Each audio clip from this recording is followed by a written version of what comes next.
Dembele versus Lamine Yamal. Lamine Yamal came out tops, but this almost denied Lamine Yamal and Spain the opportunity to go and play against Portugal in the final of the UEFA Nations League. We're going to look at what Spain did, and we're also going to look at what France also did. So let's start with Spain when they had the ball. My days, I cannot understand how you would have so much space in your defense. Like the gap between the left center back and the left back. Like, how does this even happen at a national team level?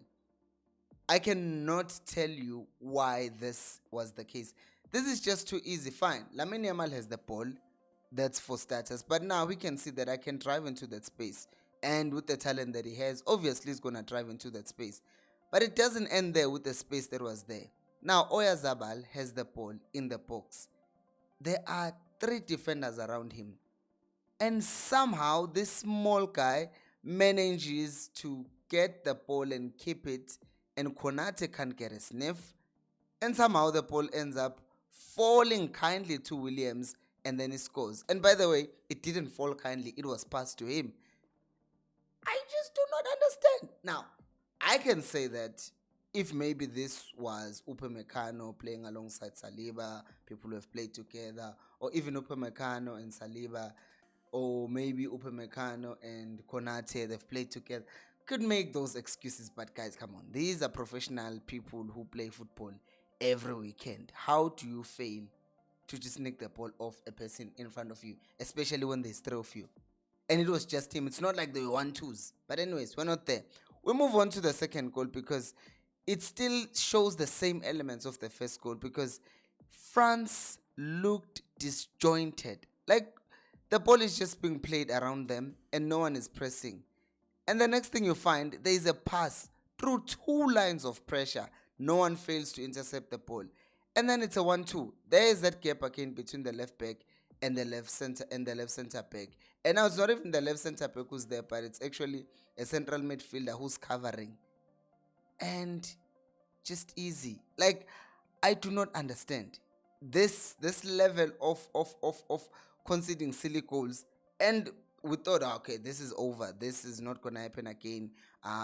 France have learned their lesson. No, they just give away the ball easy. And their rest defense was in shambles, because now it's 3v2. Like, Lamine Yamal could score a goal if it was 1v3. But now you are giving them an opportunity to run at you, having a numerical advantage. And the next thing, it's a penalty, Rabiot rushes. And of course, Lamine Yamal was never going to miss that. Elements of the first goal, even in the 4th goal. We're about to see the 4th goal. And it's still the same elements that we saw in the first 3 goals. 1, the ball is played, it's a throw in. And when the ball is received, when the ball is received in the middle, I want you to look around how many players are there. Look at that space, that huge gap that any player can run into that space, let alone the quality that Spain has. Like oh my goodness, how? And then there's that huge space, and then that ball obviously is played to Williams, who plays it back, and then that's just a beautiful goal. Because as much as we can talk about how poor Spain were, or how poor France rather were, you also need to appreciate what Pedri did in this case, because from getting the ball and until finishing it off in that last chance, it's beautiful. But we can also not deny the fact that France was just poor in defending. And then there comes the last goal. Now, this is once again, you see that France are trying to press, but you can't tell in what way. What are they trying to do? There's 5 of them being sucked in, and then Simon just plays the ball long. Look at Lamine Yamal. He receives the ball. No one is really pressuring him. He turns, and then he's now found the ball all the way to the other side. And now the ball gets marked, right? And then Spain tries to play the ball again. But then they launch the attack again. And now the ball is switched to Lamine Yamal again. And now there is that thing. I do not even know what to call it. Porro receives the ball. No one is anywhere near Lamine Yamal. How do you explain that? And what Poro does, he just plays a simple pass to Lamine Yamal. But what pisses me off here is this. Konate is not sprinting back. Now, we're not talking about a player who plays in some unprofessional league or whatever. We're talking about a person who covers for Trent week in, week out. We know he can sprint back. We know he can go in and do something and help his fellow defender, Lenglet, who hadn't played for France in a long time. But no, he's casually joking to a point that even Umerino, if the ball was crossed to him, he was going to get there first and score because Konate had given up. And then the goal goes in, and then the game at this point was 5-1. But now, what did Spain, or rather, what did France do right? While we're here, just heads up, please subscribe to the channel if you're enjoying the video so far. So, what did France do right? So, for starters, Mbappe didn't give up. I think in this game, he earned my respect a lot because for him to be a captain and to lead by example in this game was impressive. So, they don't give up, France. Mbappe gets an opportunity, but I will also say Mbappe was just brought down needlessly because, as you can see, there is 2, 4, 6, 7 white shirts, red shirts in that box, and then 3 white shirts. 7v3, yet Poro does the most busy thing. He brings the person down needlessly. But also, I could also show maybe this is just the show of quality from Mbappe fighting, so I'll give it half and half. And of course, Mbappe was never gonna miss. He scores, he brings them back. This is what earned him my respect because at this point, the score was 4-0, and then he scores his penalty, and then it's 4-1. He grabs the ball back, takes them back to the halfway. And the way that he did it, to me, just looked like he actually believed they can come back. There is no way they can come back. Could they? And then they were like, yeah, there is a way that we can come back. Because after that, France continues launching their offensive. Now, you remember when I talked about this earlier on in the video. Now, this is where it comes in. I want you to look at Lamine Yamal. From Lamine Yamal's side, you see that he drops. His heat map does not just go up on the near the line and closer to his final third, as in ways attacking, but it's also very much closer to his own goal. You can see that, right? You can see that he goes back to mark. On the other side, you see a different story where Nico Williams was on the other side because his heat map does not go as deep as the one of Lamine Yamal, which means the tracking back wasn't as much. And you can also see it with Dani Olmo as well.